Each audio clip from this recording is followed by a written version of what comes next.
Oke, selamat datang para semuanya, termasuk kakak-kakaknya juga.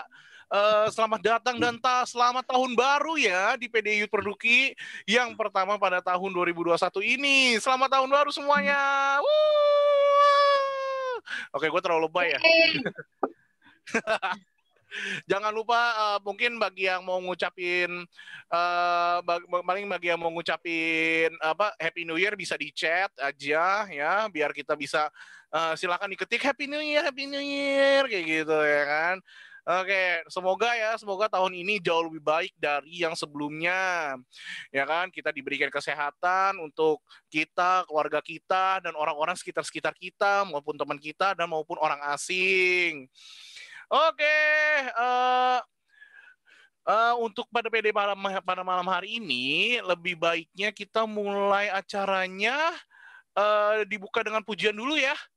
Nah, yang akan dibawa oleh Belar. Belar, take it away. Oke, thank you Dennis. Oke, shalom semuanya. Apa kabar? Lama tak jumpa ya. Happy New Year semuanya. Semoga tahun ini tentu kita berharap lebih baik daripada tahun-tahun sebelumnya ya. Oke, mari teman-teman kita buka hari ini. Kita mau nyatakan kalau misalnya hari ini hari pertama ya, Youth kita Perduki di tahun 2021. Hari ini hari yang dijadikan oleh Tuhan untuk kita semua berkumpul. Amin. Kakak harapin semua bersuka cita ya. Amin. Hari ini semoga berjalan dengan lancar. Teman-teman bisa udah di rumah, udah prepare semua, udah enak lah di rumah ya. Yuk mari kita sama-sama kita buka dengan nyanyi dan pujian. Hari ini hari dijadikan Tuhan.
Amin ya semua, sukacita.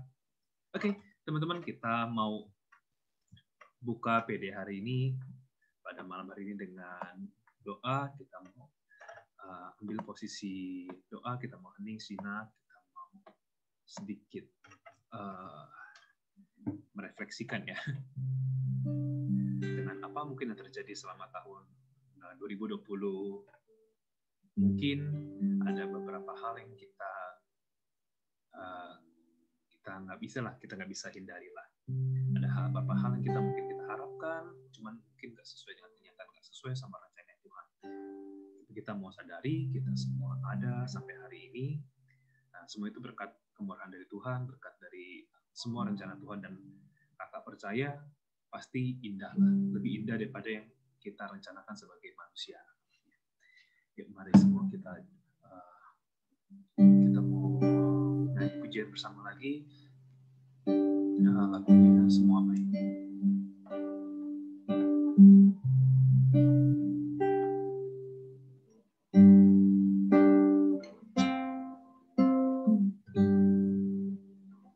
Dari semula telah Kau tetapkan hidupku dalam tangan-Mu, dalam rencana-Mu Tuhan. Rencana indah telah Kau siapkan bagi masa depanku yang penuh harapan. Semua baik, segala yang telah Kau perbuat di dalam hidupku. Semua baik, sungguh teramat baik. Kau jadikan hidupku berarti.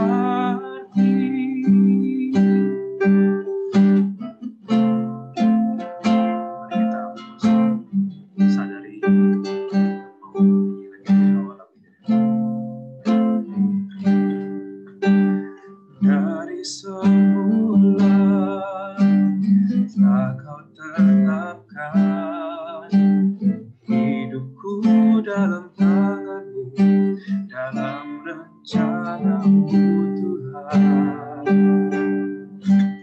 Rencana indah telah Kau siapkan bagi masa depanku yang penuh harapan. Semua baik, segala yang telah Kau perbuat di dalam hidupku. Semua baik, sungguh teramat baik. Kau jadikan hidupku berarti. Semua baik,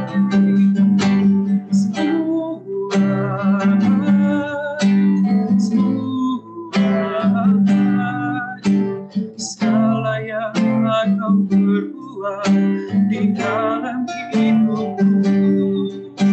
Semua baik, sungguh teramat baik. Kau jadikan hidupku berarti.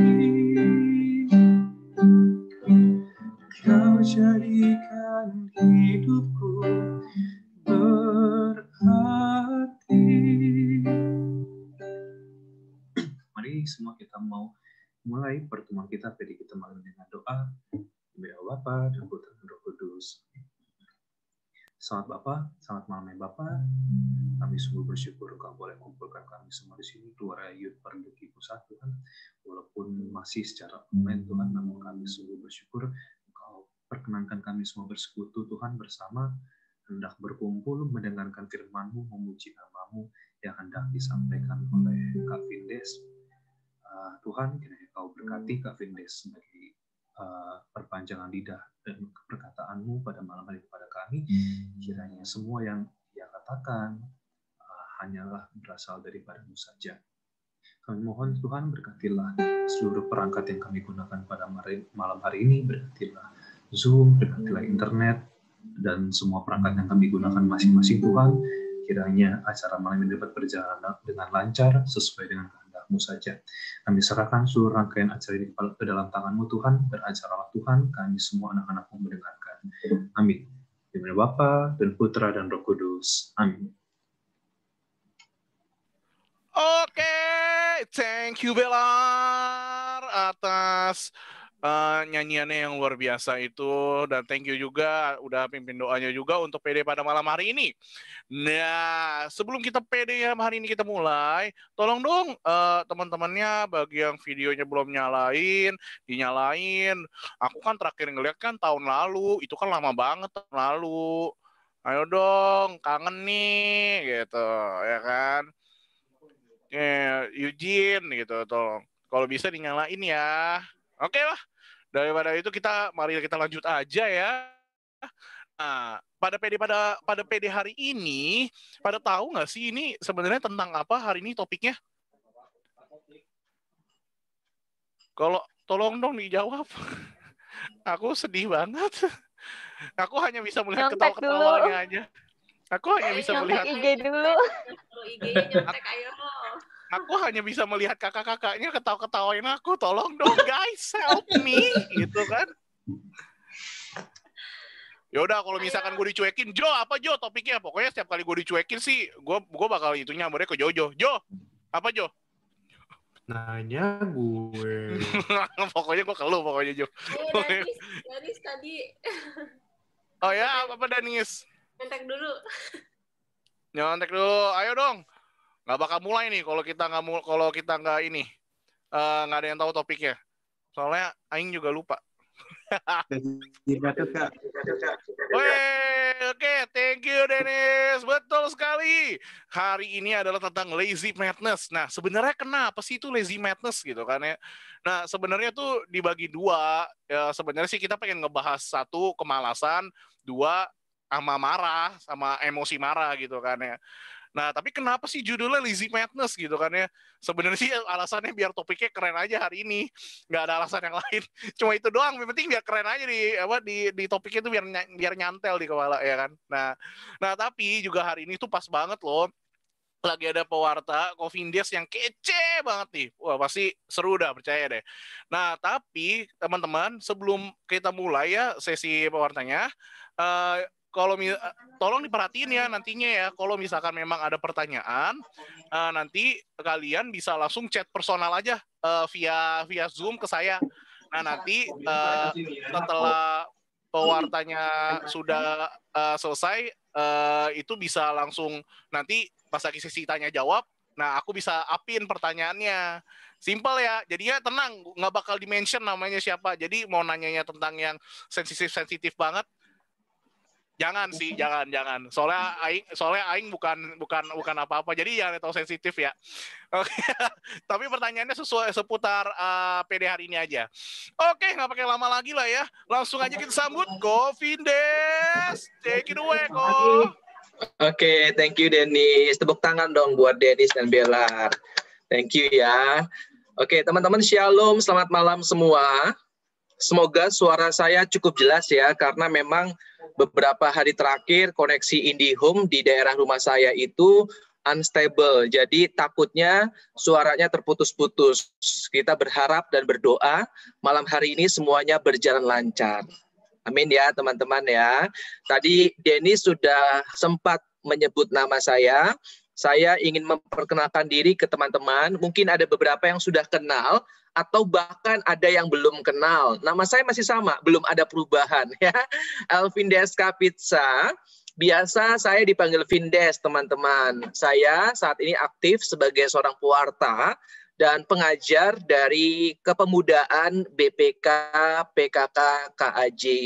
Saya sudah menikah dan Tuhan anugerahkan seorang putra yang usianya sebentar lagi 1 tahun. Ya, senang sekali bahwa malam hari ini saya boleh menyapa teman-teman, dan tadi Dennis juga sempat menyebut tema kita malam hari ini yaitu apa? Lazy Madness ya, atau kita akan bahas mengenai 2 yang termasuk dari 7 dosa pokok. Nah ya, tadi Dennis sudah sempat sebutkan, yaitu kemalasan dan kemarahan. Teman-teman, saya pengen tanya, siapa yang di sini pernah marah? Boleh angkat tangannya nggak?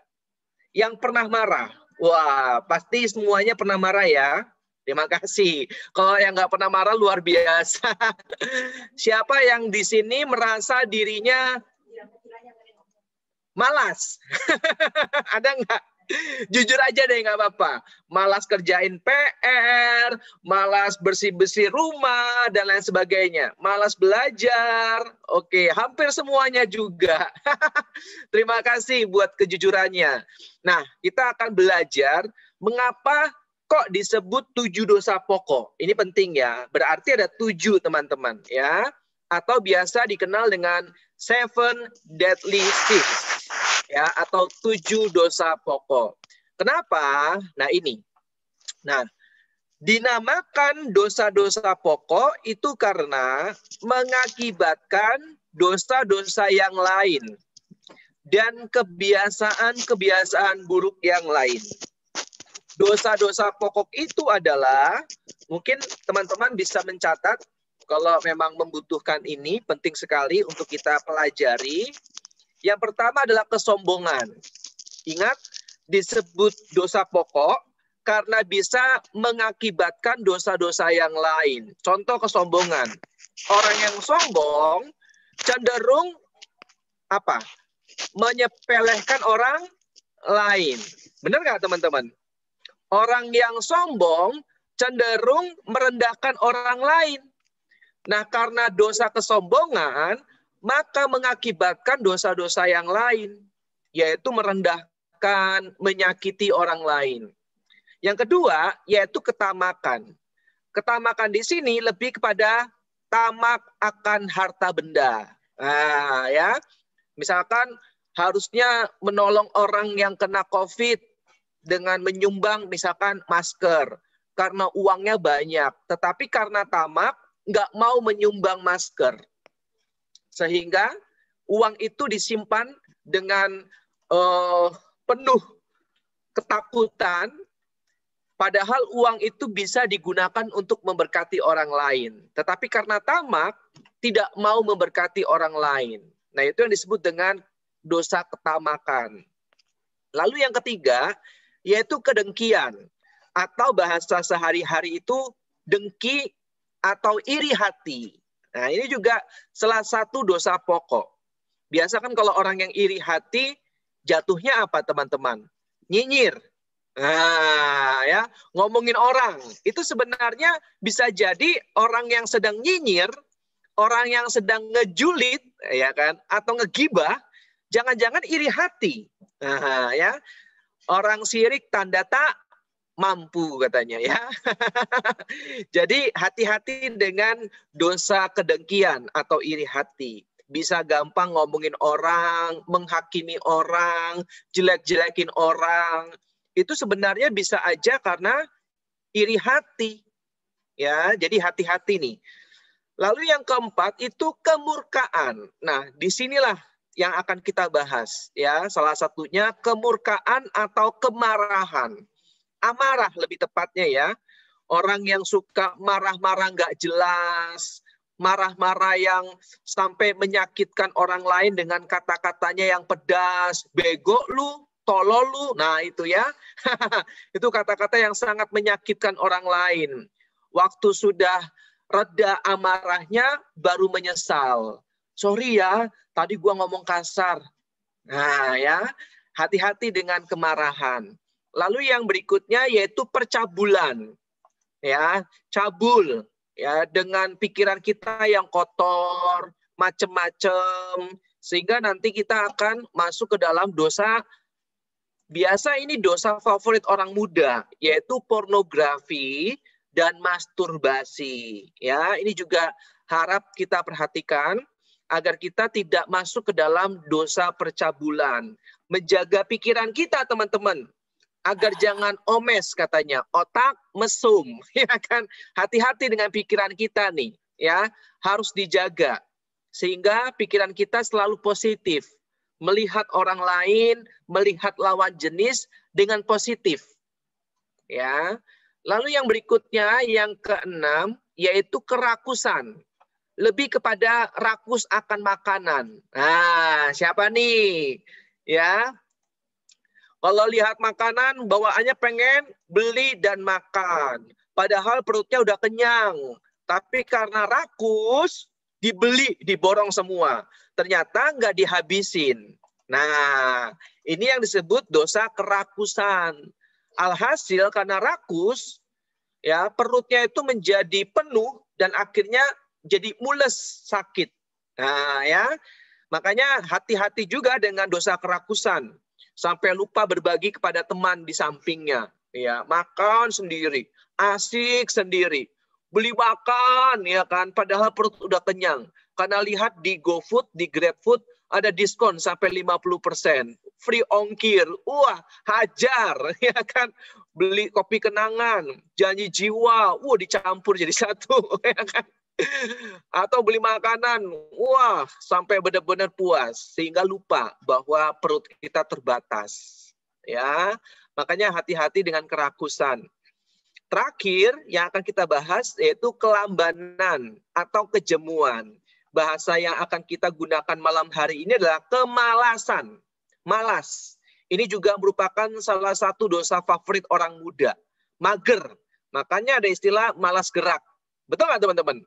Udah PW, ya posisinya udah enak, ya diminta tolong orang tuanya ke warung nggak mau karena sudah PW katanya, mager, malas gerak, ya itu juga merupakan salah satu dosa kemalasan. Hati-hati. Nah, Katekismus Gereja Katolik nomor 1721, teman-teman coba salah satu dari Anda tolong satu orang volunteer bacakan. Di slide sudah ada. Yuk. Katekismus Gereja Katolik nomor 1721. Silakan. Ayo. Jojo boleh, Jojo. Nah, pokoknya sekarang kalau ada yang nyuekin, larinya ke Jojo ya, Den ya. Oke. Den, gue jadi korban. Diberkati. Waduh. Ya, Jo, boleh. Katekismus 1721. Allah memanggil kita ke dalam keberadaan, supaya kita mengenal Dia, melayani Dia, mengasihi Dia, dan dengan demikian masuk ke dalam Firdaus. Oke, thank you ya, Jo. Jelas ya, teman-teman ya. Allah memanggil kita ke dalam keberadaan. Maksudnya apa? Agar kita mengenal Dia. Perhatikan ini, mengenal Tuhan. Jadi, kita percaya Yesus Juru Selamat itu bukan apa kata orang. Ya, bukan apa kata orang tua. Bukan apa kata Vindes, pewarta itu. Bukan. Tetapi kita percaya Yesus sebagai Juru Selamat karena kita mengenal Dia dengan baik. Betul nggak teman-teman? Teman-teman mengenal keluarganya dengan baik. Mengenal papa dengan baik. Mengenal mama dengan baik. Sehingga teman-teman percaya bahwa papa mamanya itu baik. Tapi teman-teman belum mengenal saya dengan baik. Sehingga sangat wajar kalau teman-teman ragu bahwa saya orang baik. Karena teman-teman belum kenal saya dengan baik. Teman-teman lebih percaya kepada orang tua. Kepada papa dan mama karena teman-teman mengenal orang tuanya. Nah, kita itu harus mengenal Yesus. Ini penting teman-teman. Lalu setelah kita mengenal, kita melayaninya.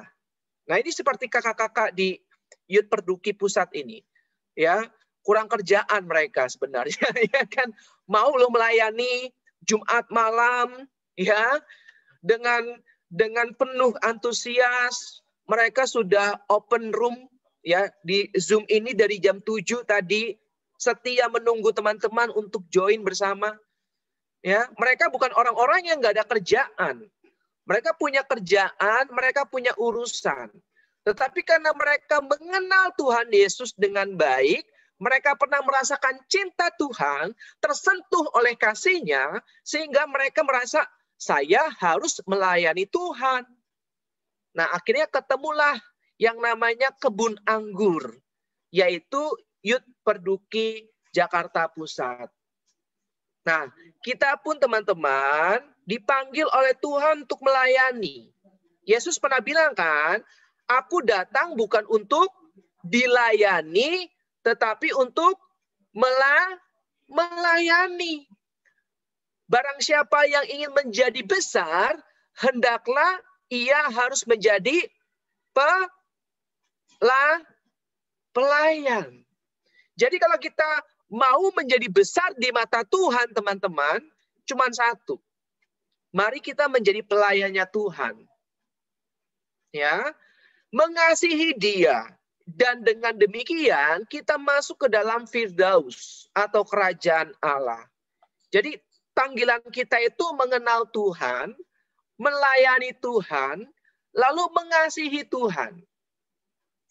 Nah, kalau kita hidup mengenal, melayani, dan mengasihi Tuhan, maka kita akan dijauhkan dari 7 dosa pokok ini. Amin ya teman-teman ya. Orang yang kenal Tuhan itu nggak akan sombong. Betul nggak teman-teman? Ya, karena merasa bahwa semuanya itu pemberian dari Tuhan. Belar tadi bisa main gitar. Suaranya bagus. Kalau sampai dia bilang, wah keren kan gua, bisa main gitar, suara gua bagus, kurang apa gua? Saya bilang kurang ajar. Enggak ya, bercanda. Ya kan? Itu semua pemberian dari Tuhan. Belar nggak mungkin bisa membuat pita suara sendiri. Betul nggak teman-teman? Iya kan? Belar nggak mungkin bisa membuat jari-jarinya sendiri sehingga dia bisa bermain gitar. Semuanya itu Tuhan yang menciptakan. Jadi karena kita sadar semuanya pemberian dari Tuhan, apa yang dapat kita sombongkan? Benar nggak teman-teman? Kita diberikan otak oleh Tuhan yang cemerlang. Seperti Jojo ini kan saya dengar dia juara ya Olimpiade Fisika kalau nggak salah ya. Jo, benar nggak Jo? Tolong koreksi kalau saya salah. Iya, bukan Olimpiade tapi lomba penelitian. Di atasnya Olimpiade. Sombong juga nih. Oke, pokoknya kejuaraan ya, kejuaraan fisika internasional di Rusia kalau nggak salah ya. Iya. Nah, teman-teman perhatikan, Jojo dengan kemampuan fisikanya, kalau dia bilang sampai gue ini bisa karena otak gue memang pinter, gue emang jago, wah itu sombong banget, ya kan? Bahwa Jojo diberikan otak yang cemerlang itu atas kemurahan Tuhan. Amin ya teman-teman ya. Bisa nggak Jojo buat otaknya sendiri? Kalau Jojo sampai bisa buat otak sendiri, wah saya takut sama Jojo. Jangan-jangan dia Tuhan. Jadi teman-teman, apa yang kita miliki semuanya dari Tuhan. Makanya nggak mungkin kita sombong. Termasuk juga uang. Kalau kita percaya berkat itu datang dari Tuhan, berupa uang atau materi, maka kita nggak akan pelit. Iya nggak sih? Maka kita nggak akan tamak. Karena kita sadar bahwa uang, rezeki kita itu Tuhan yang kasih. Amin ya teman-teman ya. Teman-teman sekarang punya keluarga yang harmonis misalkan. Papa mama rukun. Itu karena pemberian dari Tuhan. Ya. Misalkan mungkin ada juga yang diberikan Tuhan kesempatan untuk kayak Jojo kan. Sampai ke Rusia, mewakilkan Indonesia kejuaraan fisika, itu karena kemurahan Tuhan. Ya, terus teman-teman mungkin ada yang merasa, aku perasaan nggak dikasih apa-apa sama Tuhan. Siapa bilang? Enggak loh. Ya, dengan kita bernafas, itu juga pemberian yang luar biasa dari Tuhan. Teman saya yang kena COVID, ya harus menggunakan alat pernapasan dan tabung oksigen. Karena sesak nafas. Coba bayangin teman-teman. Padahal kita di sini dengan sangat normal menghirup oksigen. Benar nggak? Ada yang bayar nggak di sini menghirup oksigen? Ya kan? Teman saya bayar di rumah sakit. Karena COVID, sesek. Dia harus menggunakan alat bantu pernafasan. Nah, itu nggak murah oksigen di rumah sakit. Sedangkan kita yang sehat, yang normal ini diberikan Tuhan kemampuan untuk bernafas dan oksigen itu gratis. Jadi bersyukurlah semua karena pemberian Tuhan. Yang berikutnya, akar dari dosa. Nah, ini menarik nih ya. Ketika berbicara mengenai akar dosa, teman-teman ini kalau memang sangat dibutuhkan, saya bisa share nanti ke panitia untuk PowerPoint ini ya, agar nanti bisa dibagikan kepada teman-teman semua. Karena saya rasa ini penting untuk kita belajar mengerti akar dosa.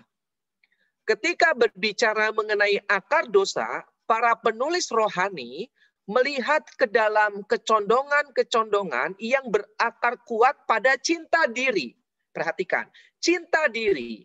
Jadi akar dari dosa itu adalah selain cinta pada uang, ya, seperti yang Alkitab katakan, yaitu cinta pada diri sendiri. Maksudnya apa? Yang telah kita warisi karena dosa asal. Perhatikan. Kalau kita perhatikan Adam dan Hawa, pada saat mereka mau berbuat dosa, fokusnya kan diri sendiri. Betul nggak?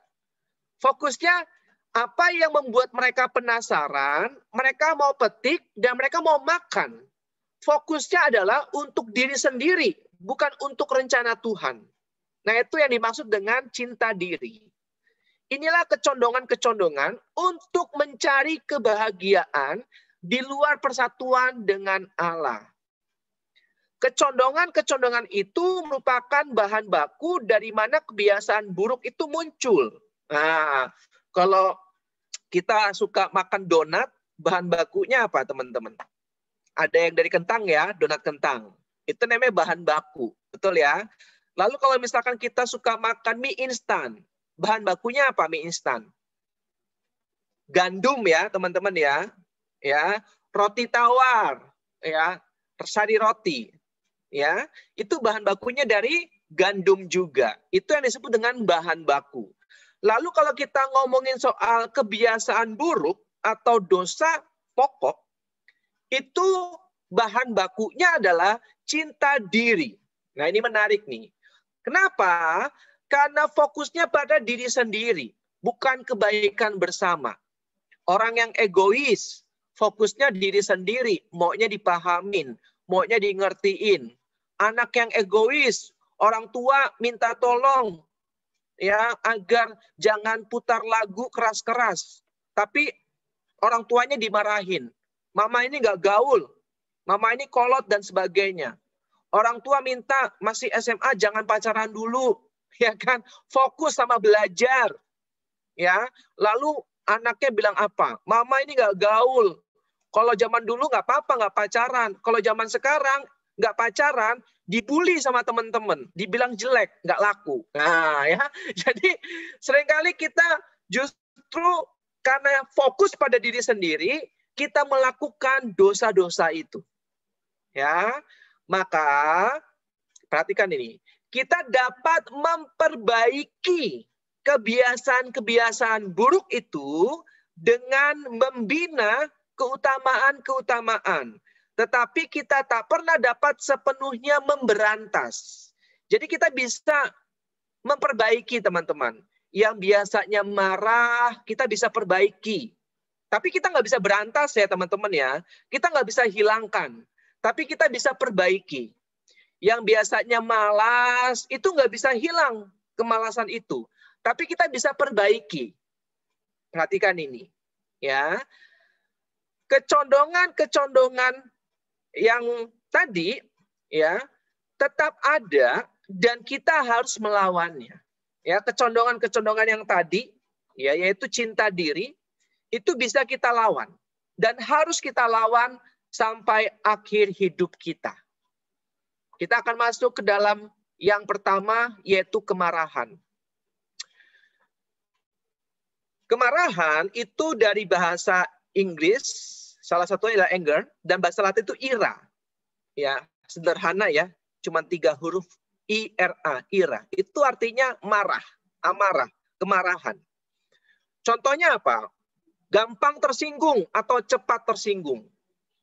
cepat marah, dikit-dikit ngambek, dikit-dikit marah.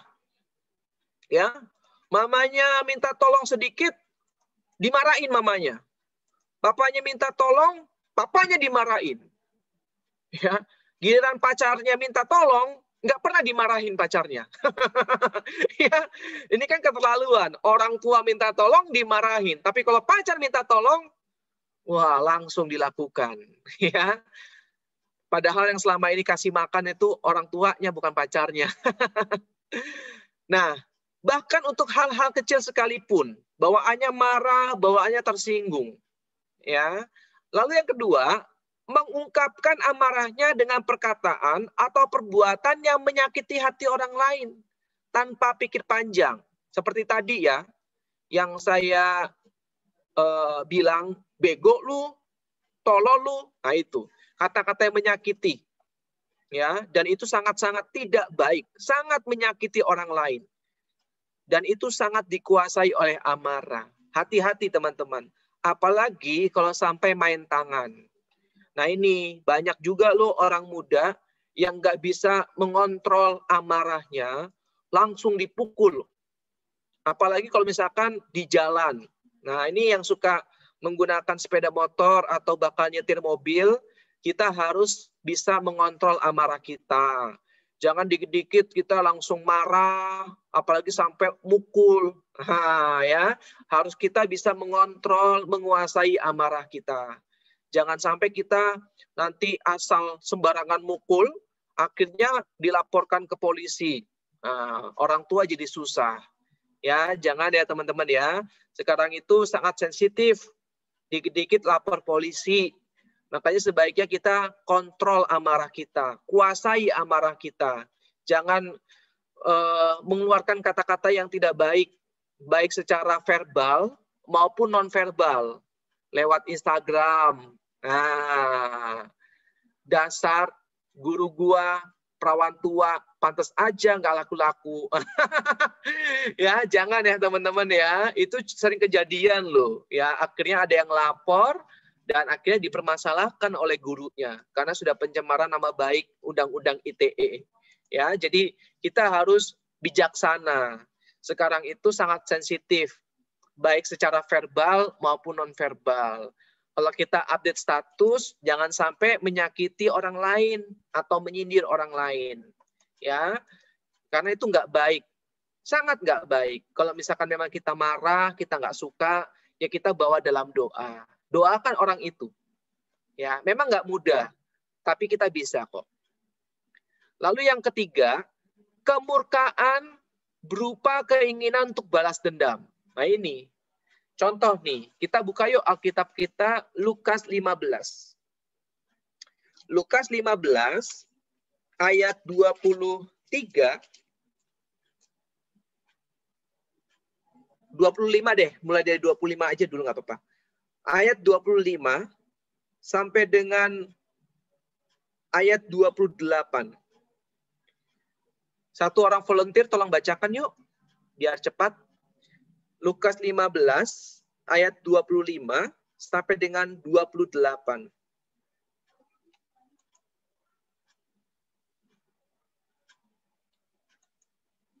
Ya, silakan teman-teman. Yang sudah ketemu tolong bantu bacakan.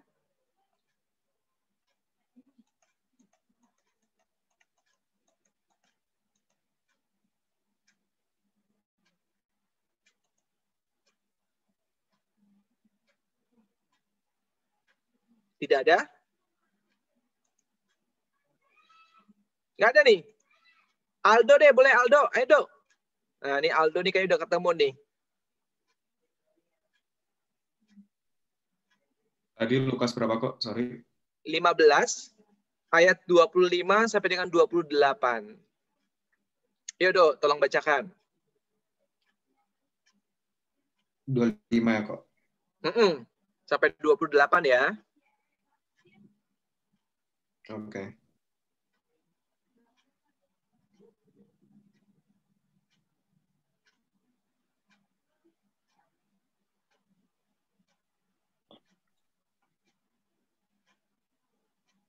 Tetapi anaknya yang sulung berat berada di ladang, dan ketika ia pulang dan dekat ke rumah, ia mendengar bunyi seruling dan nyanyiannya tari-tarian. Lalu ia memanggil salah seorang hamba yang bertanya kepadanya apa arti semuanya itu. Jawab hamba itu, adikmu telah kembali dan ayahmu telah menyembelih anak lembu tambu, karena ia mendapatnya kembali dengan sehat.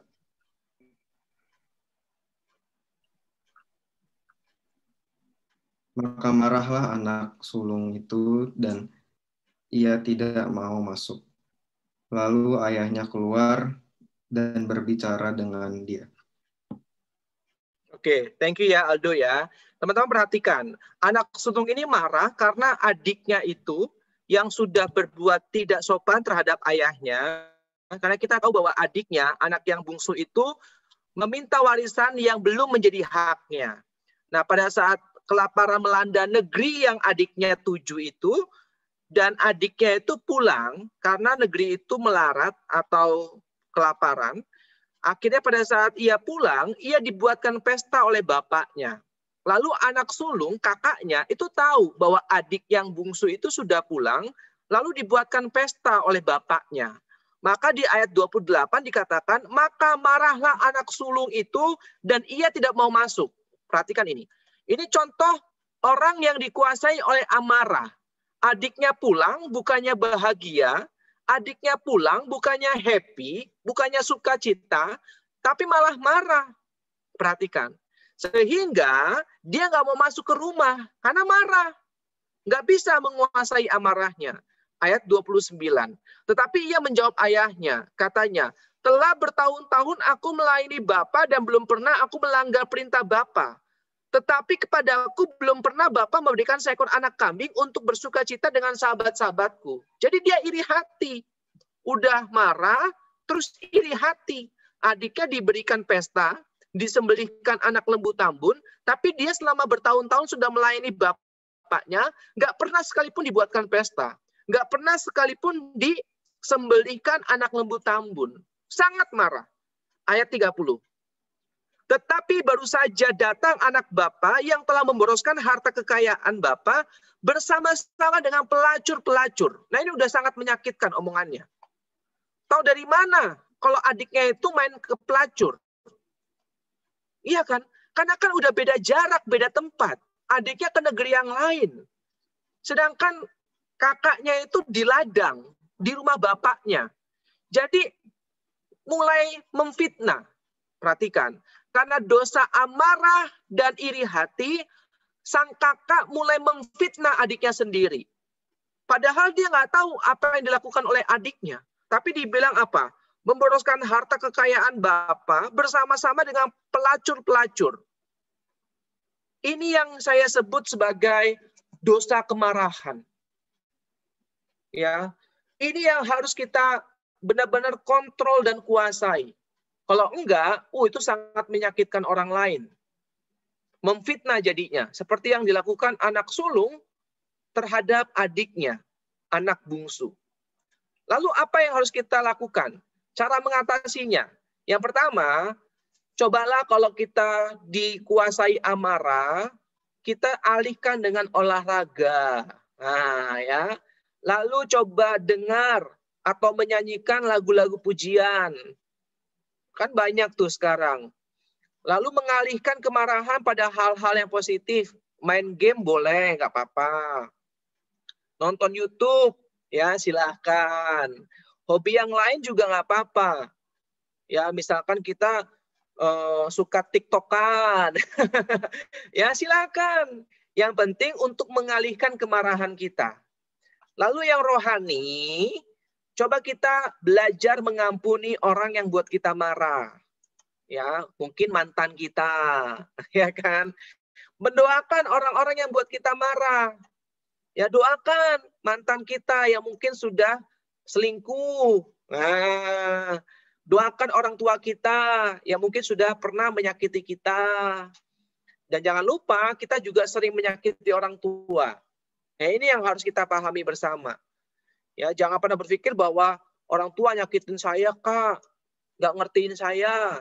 Sebenarnya kita sebagai anak juga sering nggak ngertiin dan sering nyakitin orang tua. Ya, jadi kita harus berpikir juga akan hal itu. Lalu kita juga harus melihat kehadiran Tuhan dalam diri orang lain, dalam diri sesama. Sejengkel-jengkelnya saya sama orang lain, ya, saya marah, saya kesel gitu ya. Saya teringat Yesus berkorban buat dia. Walaupun dia nggak percaya Yesus, tapi Yesus berkorban untuk semua orang. Amin ya teman-teman ya. Bukan hanya untuk orang Katolik, bukan hanya untuk orang Kristen, bukan. Tapi Yesus berkorban di atas kayu salib untuk semua orang. Makanya kalau saya marah sama orang lain, kayak baru-baru ini saya marah sama tetangga saya, ya. Saya nggak usah ceritakan kenapa gitu ya. Saya marah sekali. Tetapi saya ingat bahwa ada Yesus dalam diri dia. Ya, sehingga saya harus belajar mengampuni. Saya melihat ada kehadiran Tuhan di dirinya.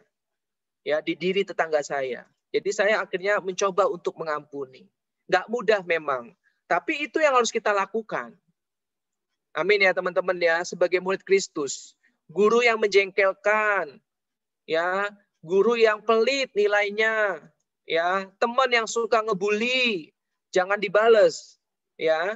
Kita harus melihat ada Tuhan dalam diri teman kita yang suka membuli itu. Ya, ampuni, doakan. Nggak mudah, tapi pasti Roh Kudus mampukan. Roh Kudus pasti beri kita kekuatan untuk dapat mengampuni sesama yang menyakiti kita, bahkan mendoakan mereka. Amin ya teman-teman ya. Guru yang pilih kasih, orang tua yang pilih kasih, orang tua yang suka membanding-bandingkan, ya. Kita harus melihat Tuhan ada di dalam diri mereka. Tuhan hidup dan hadir di dalam diri mereka. Ya. Pengkhotbah 7 ayat 9. Janganlah lekas-lekas marah dalam hati, karena amarah menetap dalam dada orang bodoh. Nah, jadi kalau kita suka marah, artinya kita orang bodoh. Ya. Pengkhotbah 7 ayat 9. Ya, karena amarah menetap di dalam dada orang bodoh. Yakobus 1 ayat 19 sampai dengan 20. Hai saudara-saudara yang kukasihi, ingatlah hal ini. Setiap orang hendaklah cepat untuk mendengar, tetapi lambat untuk berkata-kata. Dan juga lambat untuk marah. Sebab amarah manusia tidak mengerjakan kebenaran di hadapan Allah. Nah ini ya. Cukup jelas ya teman-teman ya. Sebab amarah manusia tidak mengerjakan kebenaran di hadapan Allah. Jadi amarah manusia itu nggak pernah benar di mata Tuhan, di hadapan Tuhan. Cukup jelas ya teman-teman ya. Yang berikutnya yang kedua yaitu kemalasan. Ya, sloth atau bahasa latinnya acedia. Suka menganggur. Nah ini. Suka melalaikan tugasnya. Nah, ya, bersikap sembrono dan tidak bertanggung jawab. Ya, bawaannya sembrono aja. Kalau ada tugas nggak bertanggung jawab. Ya, kalau ada ujian nggak belajar, nggak bertanggung jawab. Orang tua sudah keluarin uang begitu besar, ya SPP itu mahal loh. Ya, uang sekolah itu mahal loh sekarang. Nah, kita harus bertanggung jawab. Jangan kita malas. Yang keempat, tidak menyelesaikan tugas atau pekerjaan pada waktunya. Suka nunda-nunda. Nanti deh, main game dulu. ya, nonton YouTube dulu, buat konten di TikTok dulu, ya kan? Sampai seterusnya. Sampai akhirnya tugas itu tidak dikerjakan. Nah, ini ciri-ciri orang yang malas. Tidak menyelesaikan tugas atau pekerjaan pada waktunya, nggak on time. Ya. Tidak ada kerapihan atau kebersihan. Bawaannya jorok, ya. Sembrono, ya, acak-acakan. Nah, ya. Malas nyisir, rambut aja sampai malas untuk disisir. Kan keterlaluan itu, ya. Jangan bilang gua tampil apa adanya. Enggak, itu malas. Malas nyisir. Baju compang-camping. Jangan bilang gua kan kalau kemiskinan. Bukan itu malas ganti baju. Ya, gigi kuning-kuning. Bilangnya apa? Mau mencoba berbela rasa dengan mereka yang miskin. Padahal bilang aja malas sikat gigi dan lain sebagainya. Jadi teman-teman, ini yang harus kita perhatikan, ya. Kita juga harus rapi dan bersih. Mencari istirahat melampaui batas. Teman-teman nih, ya, istirahat di kantin misalkan 15 menit. Sampai molor 30 menit. Bilangnya ke toilet. Nah, itu saya dulu sih. Ya, istirahatnya 15 menit, baru masuk 15 kemudian. Terus gurunya tanya, "Lo kok baru masuk?" "Iya, Pak. Tadi habis istirahat perutnya mules, jadi buang air besar dulu." Padahal males. Nah, ya, karena males akhirnya berbohong. Itulah kenapa disebut dosa pokok, menimbulkan dosa-dosa yang lainnya. Malas kerjain PR. Orang tua tanya, "Rafael, ada tugas nggak? Ada PR nggak?" "Nggak ada, Ma. Nggak ada, Pak." Padahal ada. Tapi karena malas ngerjain, bilangnya nggak ada. Udah mulai bohong. Nah, ya. Karena malas, maka berbohong. Hati-hati makanya. Kenapa disebut dosa pokok? Ingat ya, karena menghasilkan dosa-dosa yang lain. Karena malas, akhirnya harus berbohong. Bilang sama orang tua, nggak ada tugas. Atau ada tugas, bilangnya udah selesai, padahal belum dikerjakan. Lalu, tidak disiplin. Nah ini ya, datang nggak pernah on time. Ya, tadi saya usahakan on time tuh. Angelin minta saya jam 7 buat tes sound, ya, sama video. Jam 7 tepat saya bisa masuk, syukur kepada Allah. Karena saya belajar untuk disiplin, ya. Nah, yang utamanya adalah akan berdampak pada hal-hal yang rohani, ya. Kenapa? Saya akan jelaskan. Nih, teman-teman, cara mengatasinya, menyangkal diri. Karena orang yang malas itu benar-benar akan berdampak kepada hal-hal rohani. Malas berdoa contohnya. Ya, itu pasti berdampak dengan kehidupan rohani. Malas ke gereja, malas baca firman, ya, makanya sangat berdampak terhadap hal-hal rohani. Kita harus menyangkal diri, ya, harus lawan kemalasan kita. Saya misalkan, saya itu paling susah bangun pagi, teman-teman. Kelemahan saya, ini salah satu ya hal yang saya harus belajar, teman-teman. Saya harus jujur di hadapan teman-teman. Saya itu orangnya susah bangun pagi. Jujur nih. Tetapi karena saya sekarang sudah punya anak, mau nggak mau, saya harus bangun pagi. Nah, ya, kenapa? Karena anak saya sudah bangun jam 5 pagi. Ya, jadi mau nggak mau, saya juga ikut terbangun jam 5 pagi. Nah, ya, jadi Tuhan menggunakan caranya yang kreatif melalui anak saya untuk saya bisa belajar bangun pagi. Ya, jadi harus menyangkal diri. Hidup teratur dan disiplin, makan teratur. Nah, mandi teratur. Ya, belajar teratur, disiplin, teratur. Ingat, kalau Tuhan hadir dalam hidup kita, harusnya hidup kita itu teratur, bukan berantakan. Orang polisi ada di lampu merah, para pengguna jalan itu pada teratur, ya kan? Benar nggak teman-teman? Ya kan? Coba kalau misalkan nggak ada polisi, lampu merah itu nggak bakal bekerja. Kalau ada polisi itu di tengah-tengah lampu merah, wah tiba-tiba seluruh pengguna jalan menjadi tertib. Ya, kenapa? Karena takut ditilang. Nah, itu kehadiran polisi. Gimana kalau kehadiran Tuhan? Kehadiran Tuhan dalam hidup kita seharusnya membuat kita teratur dan disiplin. Amin ya teman-teman ya. Yang terakhir, cara mengatasinya adalah memberi motivasi pada tugas atau pekerjaan yang dilakukan. Misalnya, untuk silih dosa, melakukan demi kasih kepada Yesus. Aduh, malas banget nih ngerjain PR. Ingat Yesus. Oh, Yesus sudah berkorban buat saya. Akhirnya saya mau buat sesuatu untuk kemuliaan Tuhan. Demi kasih kepada Tuhan Yesus. Maka, saya mau mengerjakan tugas sampai selesai dengan tepat waktu. Terakhir, ya, Amsal 21 ayat 25. Si pemalas dibunuh oleh keinginannya karena tangannya enggan bekerja. Nah, ya, Amsal 21 ayat 25. Si pemalas dibunuh oleh keinginannya karena tangannya enggan bekerja. Jadi si pemalas ini gede maunya, gede keinginannya, tapi soal kerja nggak mau.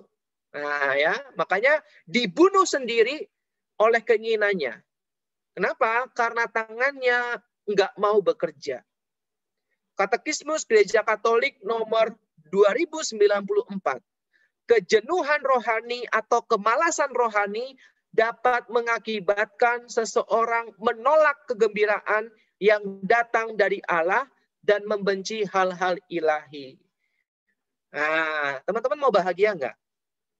Mau gembira nggak? Mau sukacita nggak? Kalau mau, cuman satu. Kita harus hidup bersama dengan Allah. Jangan malas berdoa, jangan malas baca firman. Kalau kita mulai malas berdoa, mulai malas baca firman, percaya deh, kita nggak akan pernah hidup dalam kebahagiaan dan sukacita. Karena Santo Bonaventura mengatakan, kita itu kalau ingin mengalami kebahagiaan yang sejati, maka kita harus hidup di dalam kebaikan Allah. Melalui doa dan firman serta ekaristi. Amin ya teman-teman ya. Selesai. Ore, ada pertanyaan? Silakan. Oke, Ko Vindes. Thank you banget loh, Ko. Gila, apa? Itu yang tentang marah sih baru nyadar sih kok aku. Aku suka marah ternyata kalau di jalan. Meskipun marahnya nggak sampai teriak-teriak, cuman kayak kalau lagi naik motor ada yang lagi, iya kayak apaan sih nih orang gitu. Oh, nah, sama Denis, saya juga masih kayak gitu. Itu susah banget. Apalagi yang naik motornya knalpotnya udah tembus tuh kayak ke helm tuh kupingnya. Iya betul. Apalagi kalau ada bajai di depan ya.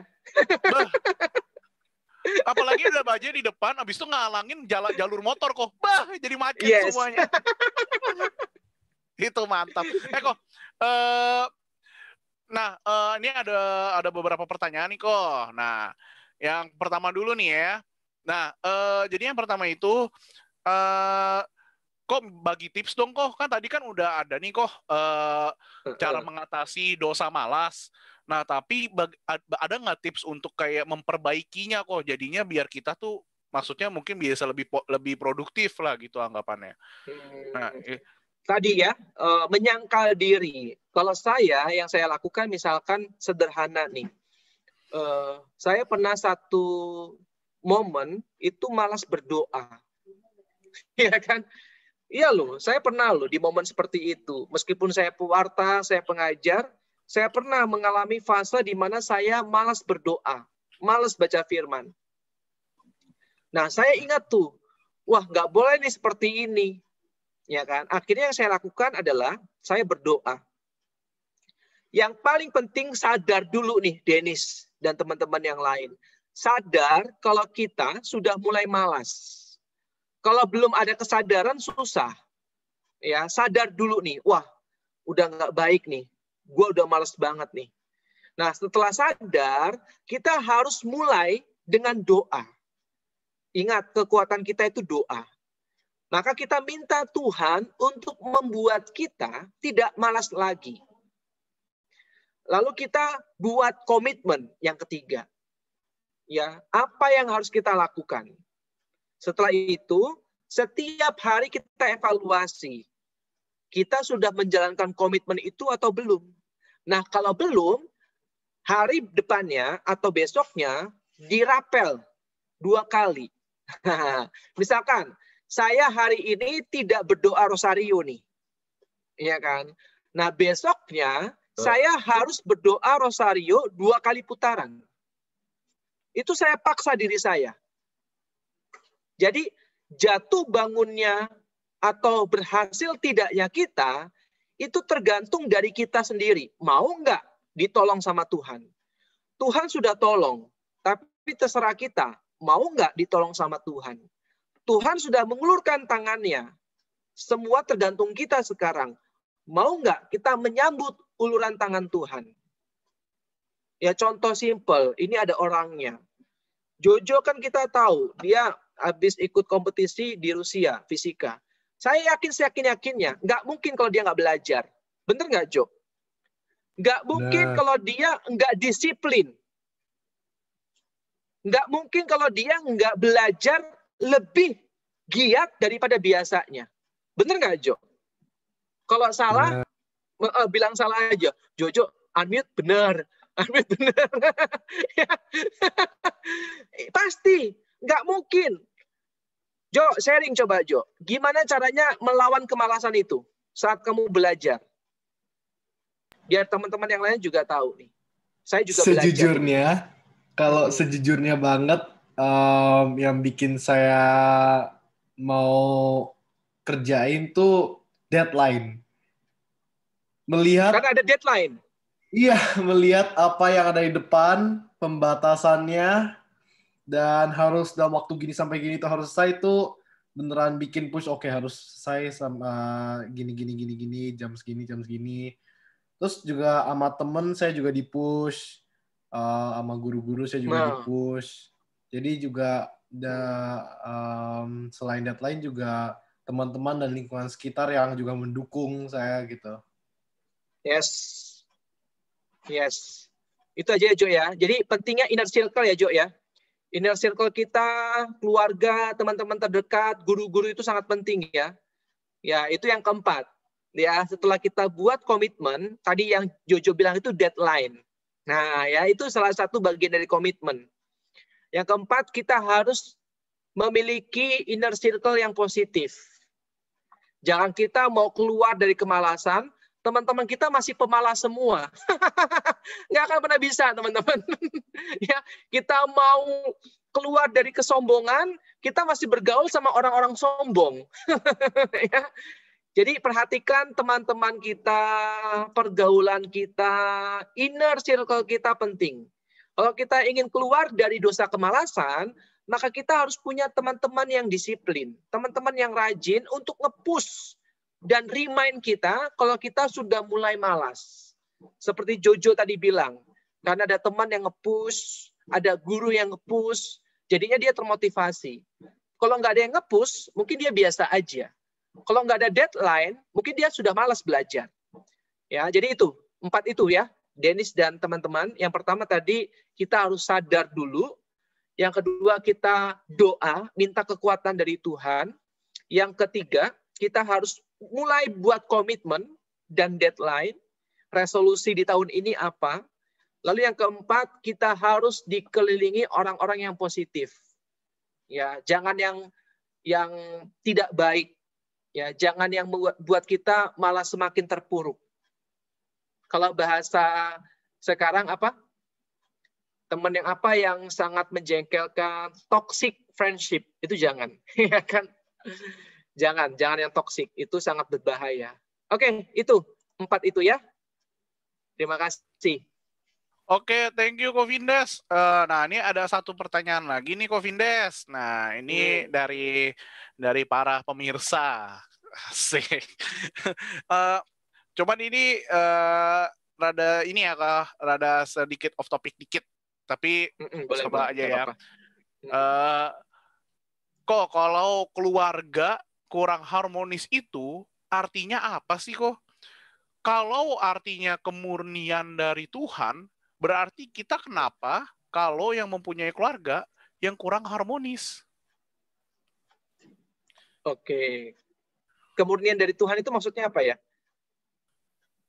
Anugerah kali ya, anugerah dari Tuhan iya. kali ya. Iya kok. Oke. Keluarga yang tidak harmonis itu keluarga yang tidak memikirkan kebaikan bersama. Nah itu ya. Jadi kalau misalkan saya dengan istri saya masih baru sih, Februari nanti 3 tahun perkawinan. Ya, jadi kami menikah tahun 2018 dan di bulan Februari.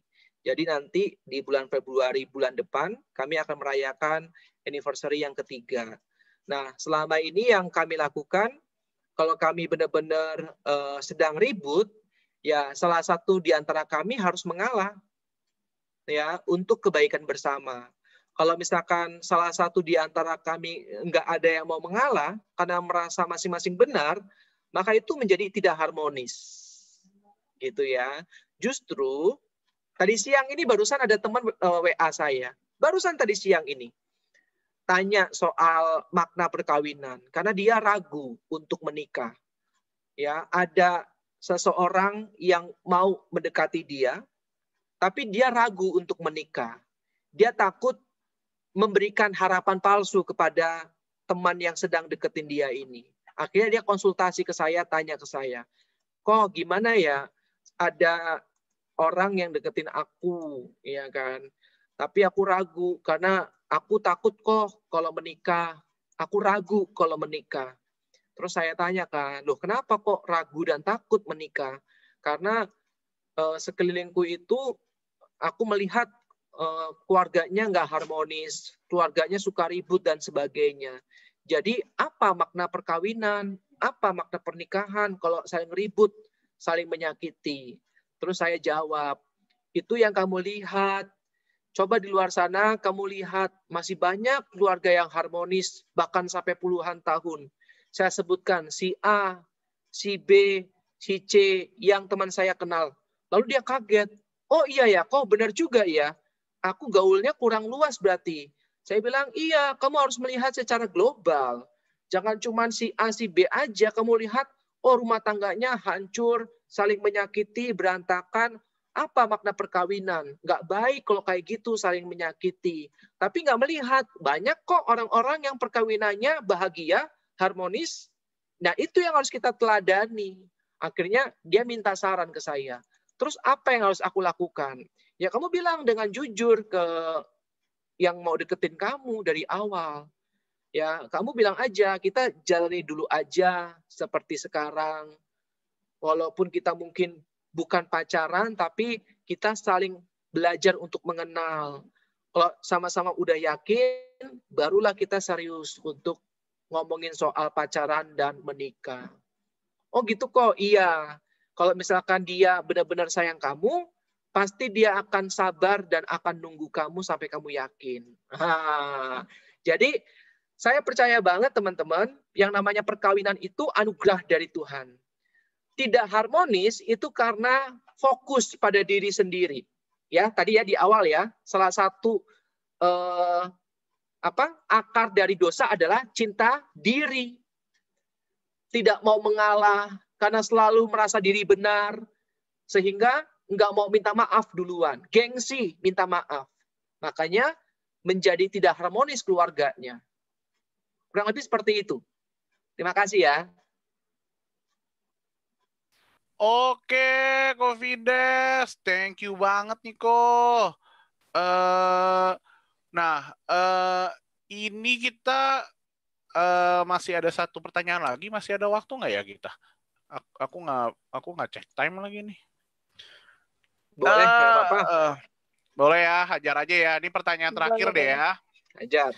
Oke, untuk pertanyaan terakhir ini, kok kalau misalkan kita ada dosa pribadi nih kok, ya kan? Kita semua pasti ada lah ya dosa pribadi ya kan. Nah itu itu kita berdampak kok, itu bisa berdampak ke orang lain juga nggak ya kok? Iya atau enggak sih kok itu? Pasti. Yang namanya dosa itu akan berdampak terhadap Tuhan dan terhadap sesama. Contoh konkret nih. Ada dosa yang hanya berdampak pada Tuhan, tapi belum tentu kepada sesama. Contohnya, kita mikir kotor. Nah, ya. Mikir kotor terhadap seorang perempuan. Nih, cowok-cowok misalkan ya. Melihat perempuan seksi sedikit, ya, langsung pikiran kemana-mana. Nah, kita tidak menyakiti perempuan itu. Betul nggak? Tetapi kita menyakiti hati Tuhan. Nah, ya. Jadi merusak hubungan kita dengan Tuhan. Karena pikiran kita sudah kotor. Padahal Tuhan menginginkan kita punya pikiran yang baik. Tapi kita gunakan untuk memikirkan hal-hal yang tidak baik. Dan itu sangat menyedihkan hati Tuhan. Ya, sehingga dosa itu selalu merusak hubungan manusia dengan Tuhan. Nah, kalau yang merusak hubungan Tuhan dan juga sesama manusia, itu hampir semua dosa. Contoh, misalkan, kita menyakiti orang lain dengan kata-kata kasar. Ya kan, bego lu, misalkan. Nah, kita menyakiti perasaan orang itu dan juga menyakiti perasaan Tuhan. Masa Tuhan menciptakan mulut untuk kita maki-maki orang? Iya kan? Pasti enggak kan teman-teman? Nah, Tuhan merasa sedih pasti. Apalagi orang yang kita bilangin bego. Itu pasti merasa sangat tersakiti. Jadi dosa itu bisa merusak hubungan kita dengan sesama dan juga dengan Tuhan. Dan dosa bisa merusak hubungan kita dengan Tuhan. Namun bisa juga tidak dengan sesama. Seperti tadi ya contohnya ya teman-teman ya. Dosa pikiran tuh. Mikirin yang nggak benar, yang kotor, yang jorok. Memang hubungan kita dengan sesama tidak rusak. Karena masih dalam pikiran. Tapi hubungan kita dengan Tuhan itu bisa rusak. Karena Tuhan tahu pikiran kita. Nah, kalau sampai pikiran kita ini diungkapkan ke orang itu. Misalkan nih, saya melihat teman saya perempuan seksi, saya pikirannya kotor. Tadinya saya nggak mau ngomong nih, tapi karena saya gregetan, akhirnya saya ngomong. Lu tahu nggak? Gue setiap kali ngelihat lu, gue itu pikirannya kotor. Wah, itu udah menyakiti tuh. Ya, itu udah merusak hubungan dengan teman kita itu. Ya kan? Jadi tergantung ya. Kalau masih di dalam pikiran, belum merusak hubungan kita dengan sesama. Tapi kalau sudah sampai diungkapkan atau sampai dilakukan, maka itu akan merusak hubungan kita dengan sesama. Tapi pasti merusak hubungan kita dengan Tuhan. Yang namanya dosa pasti merusak hubungan kita dengan Tuhan. Gitu. Oke, Covides, sekali lagi thank you ya udah dijawab pertanyaannya. Nah, oke teman-teman semuanya, sekali lagi kita ucapin thank you ya ke Covides. Kalau di chat boleh atau mau ditunjukin dalam bentuk video kayak cinta-cinta gitu nggak apa-apa. Oke, oke deh kalau misalkan itu, aku mau summary dikit nih. Yang udah dijelaskan sama Covides yang aku dapat, ya kan? Tapi aku yakin nih summary untuk semuanya lah, pasti ya, saya jamin. Ya, saya jadiin ke 3 poin aja biar gampang. Yang pertama itu adalah kita harus tetap berdoa karena doa adalah kekuatan dari kita, ya kan? Terus yang kedua, kita harus tetap improve sebagai manusia dan sadar diri ya teman-teman, jangan terlalu fokus sama diri sendiri. Ya, dan yang ketiga itu adalah cintailah diri sendiri. Ya, oke. Mungkin ada tambahan lagi, Covides, kalau misalkan memang ada tambahannya. Ke mute kok, sorry, ke mute. Ya. Nggak ada. Ya, nggak ada. Oh, ke mute lagi ya. Oke. Ya. Cuma satu tambahan tadi saya ingat mengenai perkawinan, teman-teman. Saya itu sangat menghargai yang namanya perkawinan. Ya, nggak semua orang dipanggil menjadi seorang suami atau seorang istri atau hidup dalam perkawinan. Tapi percaya deh ya bahwa perkawinan itu sangat indah. Ya, jadi teman-teman jangan pernah takut ya. Sekarang itu beberapa teman orang muda sangat takut untuk menikah. Kenapa? Karena katanya banyak teman-temannya yang mereka lihat itu perkawinannya nggak bahagia. Nah, saya ingin mengatakan nggak semua seperti itu. Lebih banyak yang bahagia. Jadi perkawinan itu sangat indah. Perkawinan itu sangat-sangat luar biasa. Luar biasa pengorbanannya, luar biasa sukacitanya, luar biasa maknanya. Pokoknya luar biasa banget. Ya, saya bersyukur karena saya diizinkan Tuhan untuk menikah. Ya, jadi jangan pernah takut kalau misalkan memang mau menikah, bahwa dalam doa yakinkan panggilannya adalah menikah, setelah itu jalankan dengan penuh iman. Itu Dennis tambahannya. Terima kasih ya teman-teman. Oke, Kofindes, thank you atas tambahan summary-nya lagi dan tambahan untuk message terakhirnya juga. Oke, semuanya tolong dong semuanya dinyalain lagi dong videonya. Kita mau putu-putu dulu nih. Kita mau putu-putu. Tolong dinyalain lagi semuanya. Tolong. Kalau udah, Tommy boleh minta tolong Tommy. Tom. Fotoin ya, Tom. Siapa masih ada yang masih off tuh? Evelyn, Danis sudah ya? Candy. Danis sudah, itu dia laptopnya. Yuli. Ayo dong, ya. nyalain videonya. Lihat Oke. 1, 2, 3. Bentar. Oke.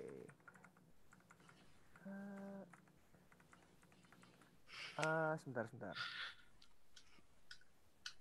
Mau lagi? Lagi, Tom. Nggak kerasa. Oke, lagi. Lihat kamera 1, 2, 3. Oke, udah. Oke deh. Oke, kalau kayak gitu, Kofindes boleh minta tolong sekali lagi kok. Mungkin bisa di doa penutup kok. Bisa Koko yang mimpin. Oke. Iya, bisa Dennis.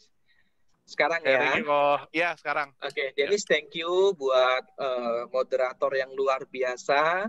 Ramai banget kalau Dennis yang jadi moderator.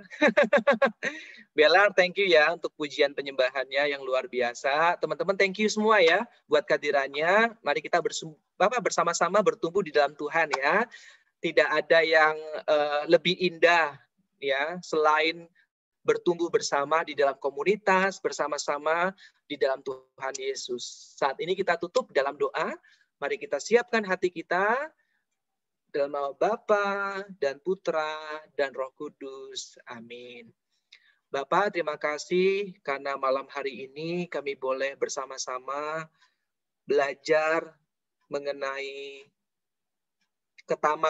kemalasan dan juga kemarahan. Kami belajar juga dosa-dosa pokok yang lain. Semoga apa yang sudah kami pelajari malam hari ini sungguh dapat berguna, bermanfaat buat kami, sehingga kami boleh menjadi pribadi yang tidak malas, kami boleh menjadi pribadi yang dapat menguasai amarah kami.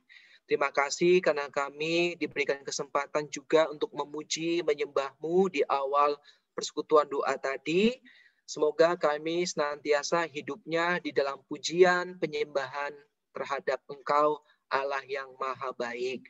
Terima kasih juga untuk teman-teman pembina yang sudah menyempatkan waktu, memberikan segala-galanya, sehingga persekutuan doa Youth Perduki Pusat boleh berjalan dengan baik serta lancar.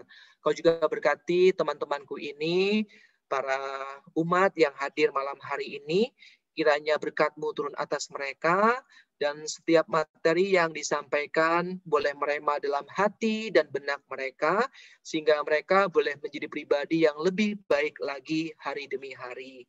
Tak lupa kami juga berdoa untuk teman-teman kami yang belum dapat hadir malam hari ini. Semoga pada pertemuan yang berikutnya mereka boleh hadir bersama dengan kami, memuji, menyembah-Mu, serta mendengarkan firman-Mu. Bapak, terima kasih untuk setiap kesempatan yang begitu berharga ini. Dan tak lupa juga kami berdoa untuk orang tua kami, untuk keluarga kami, kiranya berkat-Mu turun atas mereka, kesehatan, rezeki, dan lain sebagainya. Ini doa kami yang kami panjatkan oleh Yesus Kristus, Tuhan dan Juru Selamat kami, yang hidup dan berkuasa kini dan sepanjang segala masa. Amin. Dalam nama Bapa dan Putra dan Roh Kudus. Amin. Thank you teman-teman. Oke, thank you Kovindes. Oke, sebagai penutup benar-benar penutup aslinya, ya kan? Belar, tolong ditutup dengan musik yang sudah disediakan. Oke, thank you Dennis. Halo, wah luar biasa banget PD pertama kita di tahun ini ya. Lengkap bener-bener bawaannya materinya, dibawain dari penyebabnya sampai dikasih konklusinya. Semoga ya, kalau buat aku pribadi sih aku terbantu banget. Thank you banget Kovindes. Dapat dari awal dikorek-korek nih loh, gini-gini sampai dikasih solusinya. Ada di firman semuanya. Kita sama-sama nyatain kalau misalnya firman ini yang kita terima pada hari ini, di awal tahun ini, jadi pegangan yang kuat. Masih banyak banget nanti sesi-sesi selanjutnya yang pasti nyambung lah. Jadi teman-teman, kita tunggu lagi di PD berikut juga ya. Ya, mari kita tutup dengan hatiku percaya.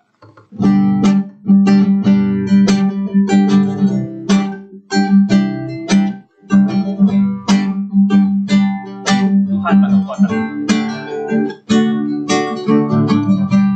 Tuhanlah kekuatan dan mazmurku. Dia gunung batu dan keselamatanku. Hanya padamu hatiku percaya. Kaulah benar dan kota perlindungan. Ku mau selalu bersyukur sebab cintamu padaku takkan pernah berubah. Hatiku percaya walau bumi bergoncang, gunung tunduk beranjak, namun kasih setiamu tak pergi dariku. Ku mau selalu bersyukur sebab cintamu padaku takkan pernah berubah. Hatiku percaya walau bumi bergoncang, gunung tunduk beranjak, namun kasih setiamu tak pergi dariku. Kasih setiamu tak pergi dariku. Amin. Thank you semuanya. Oke, thank you Bel, thank you semuanya. Jangan lupa kita masih 2 minggu lagi bakal ada youth lagi ya, dan itu topiknya kita bakal ngelanjutin 7 Deadly Sins. Jadinya bakal bertahap nih ya kan, udah kayak kelas aja ya, berbab gitu, berchapter. Oke semuanya, thank you sekali lagi. See you next time. Bye bye. Tapi bagi yang mau nongkrong dulu silakan, diperbolehkan kok. Dadah. Thank you. Thank you semuanya. Thank you, Ko. Thank you. Thanks guys. Thank you Kovindes. Thank you semuanya. Thank you. Si Justin lagi sakit ya? Justin lagi kurang sehat. Iya, Jess, kalau pakai masker. Iya loh, Justin Enggak lagi kurang sih, aku cuma sehat. masker doang. Mana